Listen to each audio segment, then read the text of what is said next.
പാലക്കാടുകാരുടെ MLA, കോൺഗ്രസിൻ്റെ youth president Rahul Mamkootathil ഇന്ന് നമ്മൾ ആ പൊസിഷനിൽ നിന്ന് താഴെ ഇറങ്ങിയിരിക്കുകയാണ്. റീസൺ ഒരു പെണ്ണാണ് കേട്ടോ. അതായത് എനിക്ക് ഈ ഒരു കാര്യത്തിൽ ഞാൻ രാഹുൽ മാങ്കൂട്ടത്തിലിനെ കുറച്ച് സപ്പോർട്ട് ചെയ്യുന്നുണ്ട്. ദോ ആൾ നമ്മളുടെ ഓപ്പോസിറ്റ് പാർട്ടിക്കാരനാണ് എന്നിരുന്നാൽ പോലും, കാരണം ഞാൻ BJPയിൽ വിശ്വസിക്കുന്ന ഒരാളാണ്. കാരണം ഒരു പെണ്ണ് വന്ന് ചിരിച്ചിങ്ങനെ ഒരു ഹരാസ്മെൻറ്റ് കേസ് പറയുന്നത് ഞാൻ ആദ്യമായിട്ടാണ് കാണുന്നത്. ആൻഡ് ഓൾസോ ഞാനൊരു സ്പേസ് കൊടുക്കാതെ എനിക്കൊരാളും മെസ്സേജ് അയക്കത്തില്ല.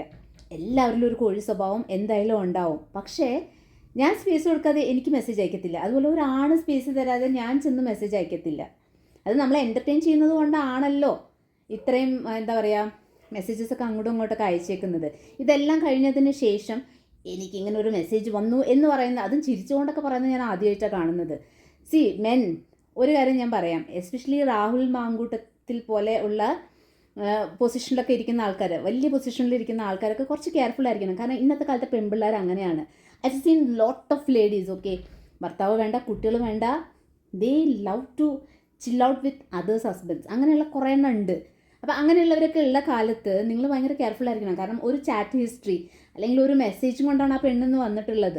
ഒരു ഫോൺ കോൾ ഇത്രയും മതി നിങ്ങളുടെ career നശിപ്പിക്കാനായിട്ട്.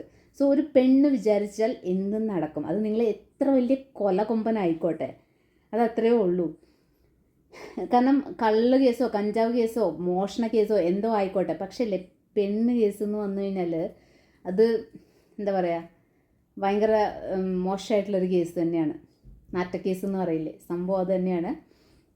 So men, be careful, അത്രേ എനിക്ക് പറയാനുള്ളൂ. ബാക്കിയൊക്കെ നിങ്ങളുടെ ഇഷ്ടം. പെണ്ണുങ്ങൾ ഭയങ്കര സ്മാർട്ടാണ്.